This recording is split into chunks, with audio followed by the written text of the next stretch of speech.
Hey there, and welcome. Let's take a little journey together into a classic self-help book that's been easing anxious minds for generations. How to Stop Worrying and Start Living by Dale Carnegie. If your mind ever races at 2 a.m., replaying that awkward thing you said last week, or spiraling into what ifs about the future, you're not alone, and you're exactly who this book was written for. Let's walk through the key ideas and stories from the book in a way that's easy to understand, relatable, and most importantly, useful. Part 1. Live in day-tight compartments. Imagine you're on a ship. Below deck, there are watertight doors that can be sealed to stop flooding from spreading.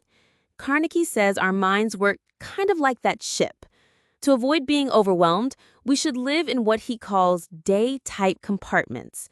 That means focusing only on today, not yesterday's mistakes or tomorrow's unknowns.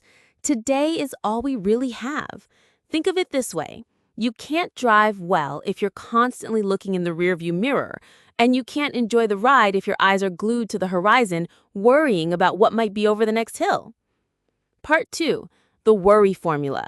Next, Carnegie gives us a simple 4-step formula for dealing with worry. Ask yourself, what's the worst that could happen? Prepare to accept it if you have to. Calmly work to improve on the worst. Remind yourself that worrying won't change the outcome. Let's say you're worried about losing your job. The worst, you lose it.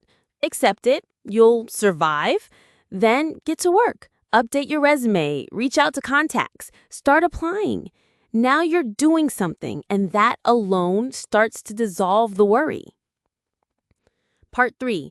Keep busy. Here's a surprising one. Busy hands mean a quiet mind. Carnegie points out that worry often sneaks in when our minds are idle, so he suggests keeping busy with meaningful tasks. Work, hobbies, helping others, anything that engages your attention. Think of your brain like a stage. Only one act can perform at a time. If it's filled with action, there's no room left for worry to step in and do its dramatic monologue. Part 4. Don't sweat the small stuff. Let's face it, most of what we worry about won't matter a month from now, let alone a year. Carnegie urges us to ask, how much will this thing I'm worrying about really matter in the grand scheme of things? He tells the story of a man who lost his sleep over a squeaky shoe in a hotel room above him.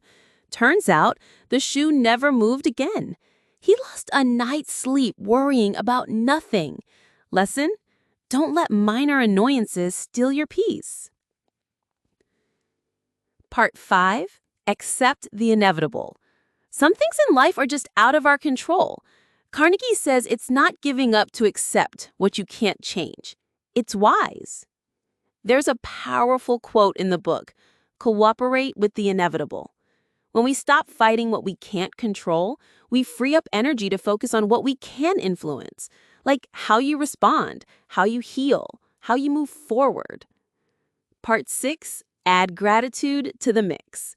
One powerful antidote to worry, gratitude. Carnegie reminds us to focus on what we do have. He tells the story of a man who lost his sight and would give anything to see the sunrise again. We often take for granted the simple blessings: a friend's smile, a warm meal, a healthy body. Try it. The next time you start worrying, pause and name 3 things you're grateful for. It shifts your mind from lack to abundance. Part 7. Don't try to get even. Holding on to resentment is another form of worry. Carnegie urges us to forgive and let go, not for the other person's sake, but for your peace. Getting even ties up your energy and negativity. Letting go opens the door to healing. Part 8. Rest and relaxation. Worry isn't just mental, it's physical too. Carnegie dives into how important it is to take care of your body. Sleep well, take breaks, breathe, stretch, laugh. All of these give your nervous system a chance to reset. You can't make good decisions when you're running on empty. Part 9. Don't obsess over criticism. Worried about what others think? Carnegie says to consider the source. Some people criticize to feel powerful. Others are just projecting their own insecurities. Take useful feedback and let the rest go. If you're doing your best, that's enough. Part 10, Learn from the lives of others. The book is filled with real-life stories from business leaders to everyday folks who overcame worry by applying these principles. They remind us you're not alone in your struggles, and it is possible to change how you think. Wrap up. Your worry-free toolkit. So what have we learned? Focus on today. Use the worry formula. Keep yourself busy. Don't sweat the small stuff. Accept what you can't change. Practice gratitude. Let go of resentment. Rest your body. Don't obsess over criticism. Learn from others. Worry will knock on your door. It's part of being human, but you don't have to let it move in and take over. With the tools from How to Stop Worrying and Start Living, you can welcome more peace, clarity, and joy into your life. Thanks for listening. Now go live your day worry-free. Don't forget to subscribe to our channel.